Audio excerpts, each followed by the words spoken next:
So, Paolo, tell us about MoneyFarm.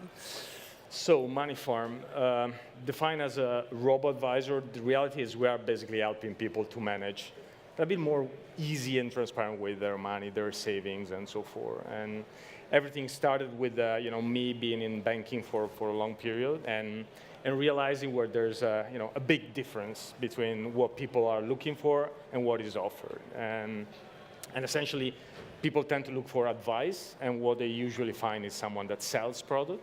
And this mismatch between your need of an advice and the people that try to sell you stuff generates a lot of confusion at least and problem at most because the interests are not aligned, right? Okay. So I quit banking in 2008 and I started thinking about how to build a new model, which eventually ended up in being MoneyFarm. The definition of it's robo-advisor, although a bit misleading because it seems that there's just a machine on the back. Well, in fact, it's not. Of course, we are using technology to deliver advisory, but there's also a lot of human interaction and human touch points. So started in Italy in 2011, and then raised the first money, put some savings on top of it, or our savings. Okay. And then we slowly grow from 5 people to where we stand today. We're roughly 80, divided between UK and Italy, and so running both countries in parallel. Okay, so how soon after you launched in Italy did you set up in the UK? So it's when you're managing third-party money or in general in financial services, you need authorization and authorities that kicks in. So the first year was all devoted to develop the beta, but on the other side to obtain the authorization from Bank of Italy. So it took us roughly a year. Right. Okay. So we started 2012, and then after 2.5 years, we moved to UK, and we launched a product in UK a year and a half ago. Okay. And I think I know the answer to this question, but why did you choose the UK as your second destination or second home? Well, until a year ago, UK was the perfect place where to start a fintech company. I mean, it's the sum of the best of the worlds. You have the perfect regulatory body, you have capital, you have out of the largest country in Europe, one of the most digitalized one. And there's the talent pool, right? It was very difficult to find the amount of talent that we're finding here in Italy. So we found an UK investor, and we thought that would be the perfect match to move headquarters from Italy to UK and to set up properly the company here. And I'd say no regret. We're very pleased. Now, there are some question marks. Yeah. And actually, the problem is we cannot wait 2 years to decide what to do because, as I said, authorization, regulation, interaction, and so forth takes a long time. So we are here trying to understand how we're going to play these things. It's not clear yet. And like us, there's a lot of different people in the same situation.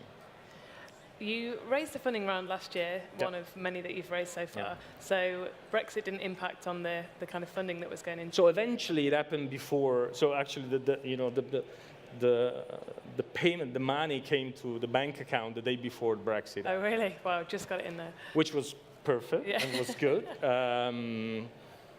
Now whether this would have an impact or not, I don't know. I mean, the ambition is anyway to build a European proposition, right? So yes, we are in Italy and UK. This Brexit or Brexit, we will keep on going. We will keep on having activities in UK and in Italy, and we need to study whether it's worth having a third country in the next 12 months.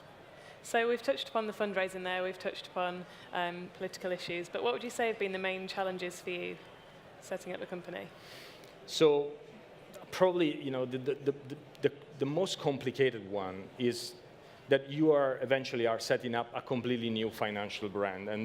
And in order to manage clients' money and to help them manage, the trust is what you need to build. And it takes time and it takes money because, the guys that are playing, let's say, against are quite strong and rich. So the exercise of using the amount of budget you have to position yourself and to grow consistently the position of your brand, this has been the probably the most, and it's still the most challenging one. So in other words, how to position yourself in order to become more and more reliable, credible, and at the end of the day, this is what drives the client then to choose you. Yeah. I think with any company, obviously gaining consumer trust is one of the main hurdles that they have to get over, but it seems particularly difficult or particularly important for a fintech company, because if you get something wrong and people lose their money, then that's it. No one's ever going to trust you again. And even more so compared to, for instance, a payment system, right? In which the payment is one of those things that you can eventually give it a try and take a card and see whether these things work, and you can do a payment of £5 and okay, it works, good.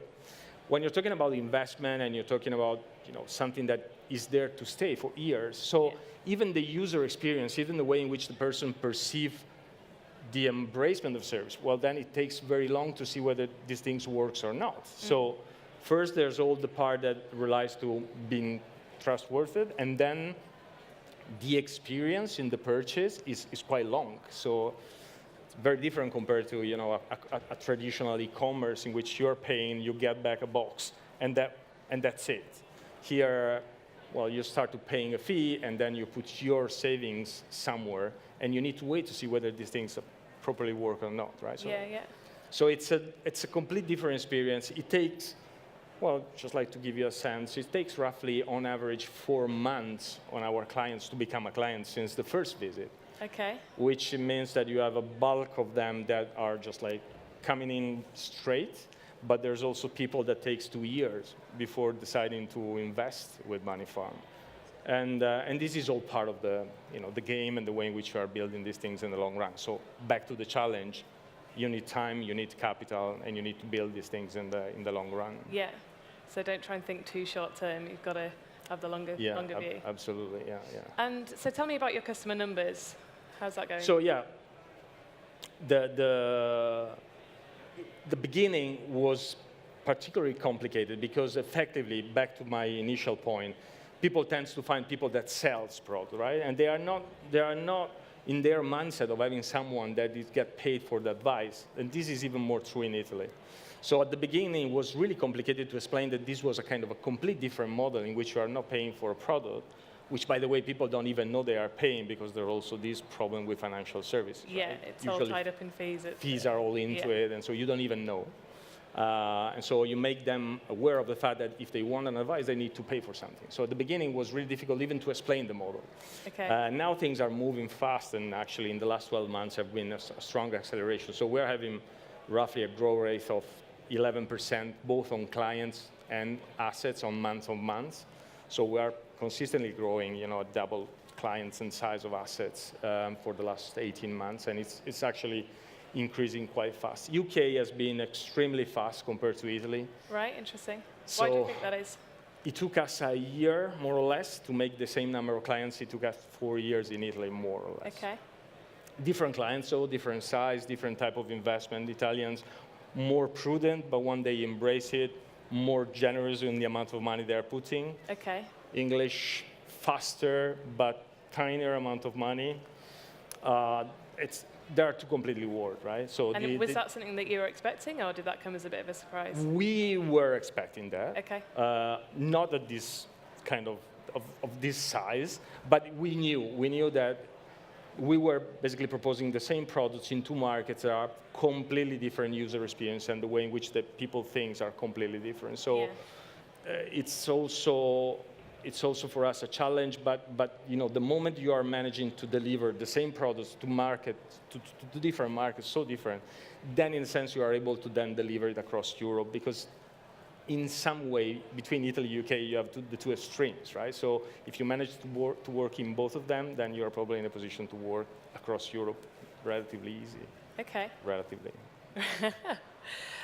We're coming to the end of our session, unfortunately. Yeah, well. But one thing that I've been asking everyone that I've been up here with is if you've got any advice for fellow entrepreneurs out in the audience, if you could narrow it down to 1 or 2 bits of advice, what would they be? As obvious as it could be, the team and the people you are embracing these things, which, especially at the beginning, sometimes makes some. I saw a few times, and even experienced in another. You make sort of confusion between, a partner or a friend, and sometimes you are really attract more towards people that are more similar to you. Well, that's not necessarily what it's the best fit for doing a business. So the right amount of, I would say, rational approach in the fact that you are building something and you need the right partner for you, right? Because this is, I suppose it's a fine balance to strike, though, isn't it? Because obviously you need someone with the right skills, but then if you've got someone with the right skills but you just don't get on with them, then that's not going to work either. So it needs to be that.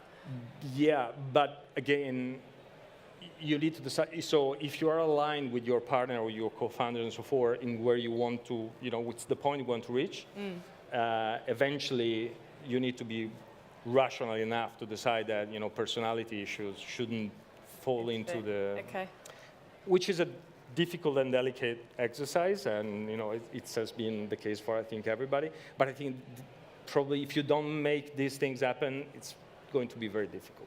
Okay, thank you very much for your time, Paolo. You're welcome.